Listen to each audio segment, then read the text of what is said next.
here we go. Hi, I'm Ed, and as you know, this is my YouTube channel called Atheist, a Bird with No Cage. My wife always tells me not to bother bragging that I'm 78 years old. I'm not bragging, believe me, but that's a fact. So what I want to talk about, first of all, there's the idea, there's a little poem, a song from a song that we, at one time, at least in my lifetime, was popular with children and adults too. And I think it was like I think it was a Bing Crosby song or something like that. Anyway, the song went like this. I'm not going to sing it, but the song went like this. When you wish upon a star, makes no difference who you are. When you wish upon a star, your dreams come true. So that's a very pretty poem, with nice ideas, and a lot of people talk to children, tell children that poem or sing that song to them, that sort of thing. So it's very poetic.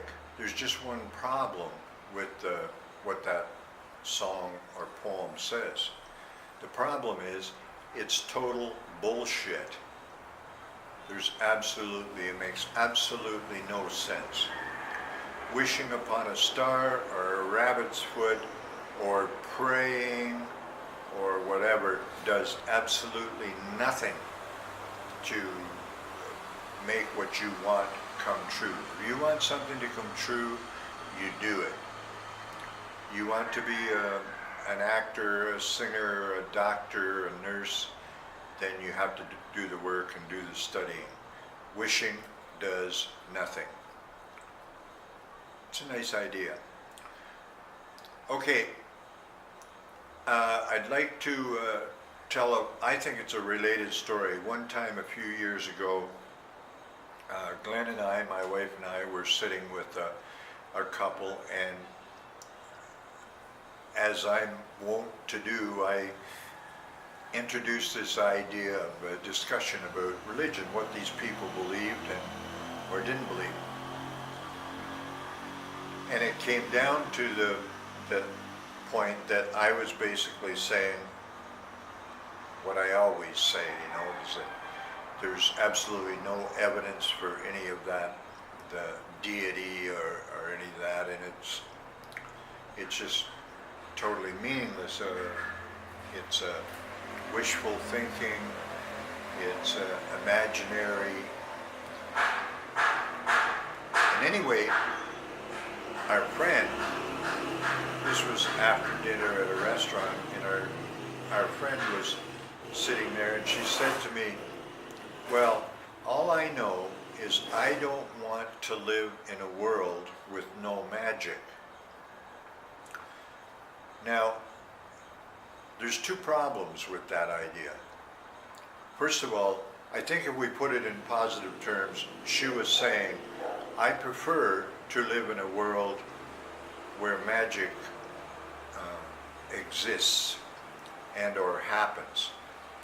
But the first thing is, I think there was a bit of a conflation here. She used the word magic. That was the word that she used.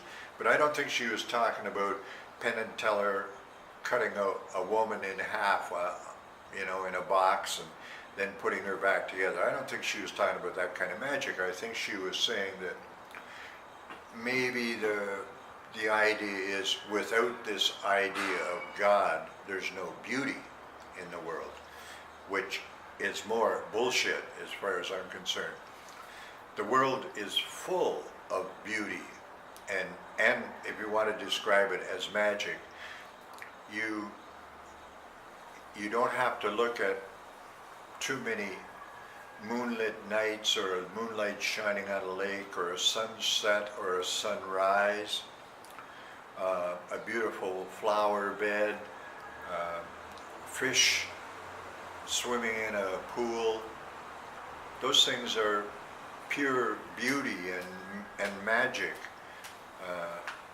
especially the moonlit night.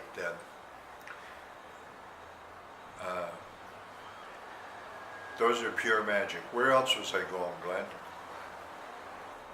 So, what this woman had said, oh yeah, the other part of that thing is, I don't want to live in a world with no magic, or I prefer to live in a world with magic.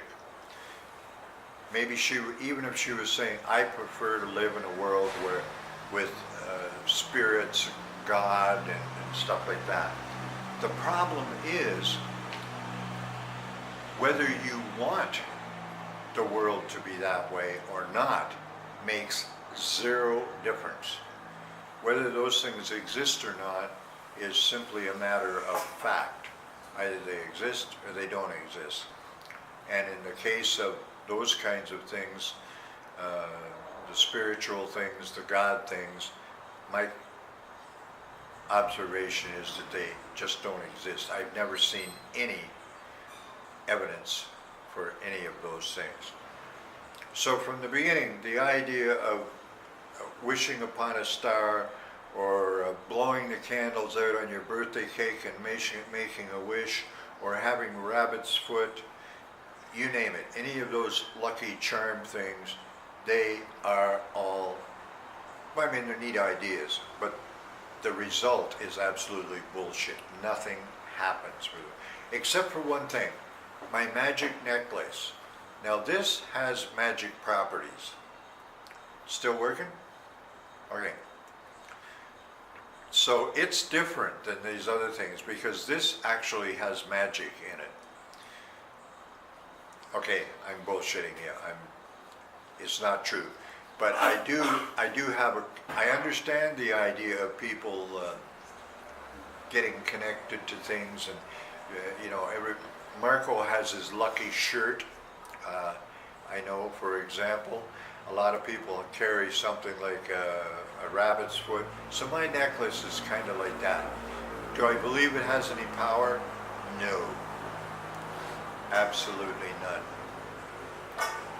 So, okay, that's probably the gist of what I wanted to say for today. I have no idea how much time I'm in here, but we'll go with it. I'm Ed, I'm 78 years old, and this is Atheist, the Bird with No Cage. Thanks for watching. Please comment, positive or negative. It's just nice to know that somebody is watching the video. Okay, thank you. That's good.